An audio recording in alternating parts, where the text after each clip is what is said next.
अच्युतम केशवम कृष्ण दामोदरम राम नारायणम जानकी वल्लभम। हमें अपने संस्कार व संस्कृति से जुड़े रहना चाहिए। श्री कृष्ण हिंदू धर्म में भगवान हैं।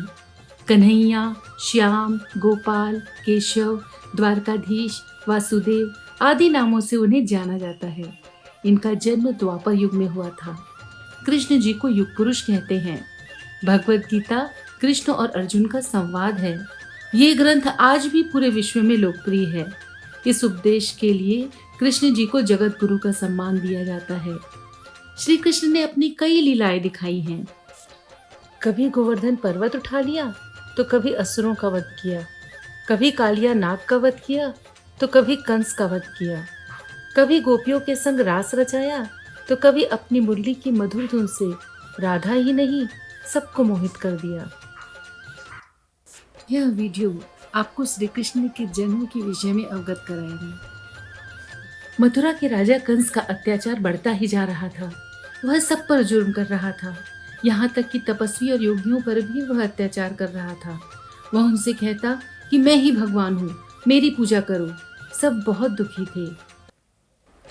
देवकी और वसुदेव का धूमधाम से विवाह होता है। तभी एक आकाशवाणी होती है कि देवकी और वसुदेव का 8वां पुत्र कंस का काल बनेगा। मतलब कंस की मृत्यु उस 8वें पुत्र से होगी। कंस ने घबराहट और भय से देवकी और वसुदेव को कारागार में डाल दिया और एक एक करके उनके सभी पुत्रों को मारता गया। देवकी का रो रो कर बुरा हाल था। वह बहुत चिंतित रहती थी।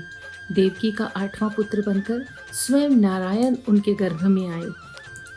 कृष्ण पक्ष में अष्टमी तिथि को कृष्ण लला का जन्म हुआ। दुर्गा माँ वसुदेव को कहती हैं कि अपने पुत्र को लेकर गोकुल चले जाओ। वहां नंदलाल के घर जाकर अपना बालक रख दो और वहां यशोदा ने जिस बालिका को जन्म दिया है उसे ले आओ। वसुदेव जैसे ही अपने पुत्र को गोद में लेते हैं, उनकी बेड़ियां खुल जाती हैं और सभी पहरेदार संतरी गहरी नींद में सो जाते हैं। वो रात बहुत तूफानी होती है।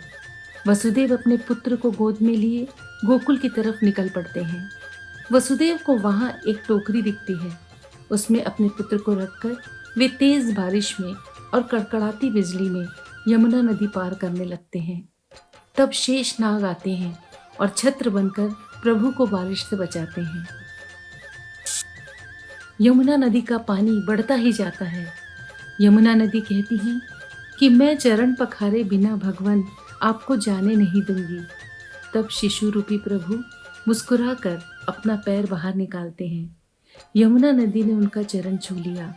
अब यमुना का पानी कम होने लगता है। अब वासुदेव आगे बढ़ते जाते हैं। वे गोकुल में नंद के घर जाते हैं और यशोदा के पास जाकर अपना पुत्र रखकर उनकी पुत्री गोद में लेकर वापस आते हैं और देवकी के पास रख देते हैं। वसुदेव की बेड़ियां वापस बंध जाती हैं। सारे पहरेदार संतरी जाग जाते हैं। देवी की माया से वसुदेव को कुछ भी याद नहीं रहता। सब आश्चर्य में रहते हैं कि देवकी को लड़की हुई है। कंस गुस्से में देवकी के पास जाता है, उनसे उनकी पुत्री छीन लेता है।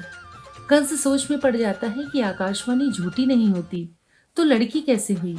वसुदेव कहते हैं, मैंने आंखें खोली तो इसी बच्ची को देखा। तब कंस को लगता है कि यह विष्णु की चाल है ताकि वो भ्रमित हो जाए। कंस कहता है, मुझे यह बच्ची दे दो देवकी। देवकी बहुत रोती है, बिलखती है, उनके पैर पकड़ती है कि बच्ची को छोड़ दो। पर कंस कहता है कि ये विष्णु की चाल है। जैसे नारायण मोहिनी अवतार लिए थे, वैसे ही ये बच्ची उनके विनाश का कारण बनेगी। वो देवकी को रोता बिलखता छोड़कर कन्या को देवकी से छीनकर मारने जाता है।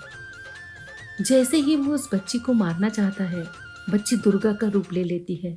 वो कहती है, अरे मूर्ख, मुझे मारने से कुछ नहीं होगा। तुझे मारने वाला तो जन्म ले चुका है। तू अब भी असहाय दीन दुखी लोगों को तंग करना छोड़ दे। यह सुनकर कंस घबरा जाता है। उधर यशोदा और नंद अपने लल्ला को पाकर बहुत खुश होते हैं। सब तरफ खुशी की लहर दौड़ जाती है। आनंद उमंग भयो जय हो नंदलाल की। आनंद उमंग भयो जय हो नंदलाल की। अरे नंद के आनंद भयो जय कन्हैया लाल की। नंद के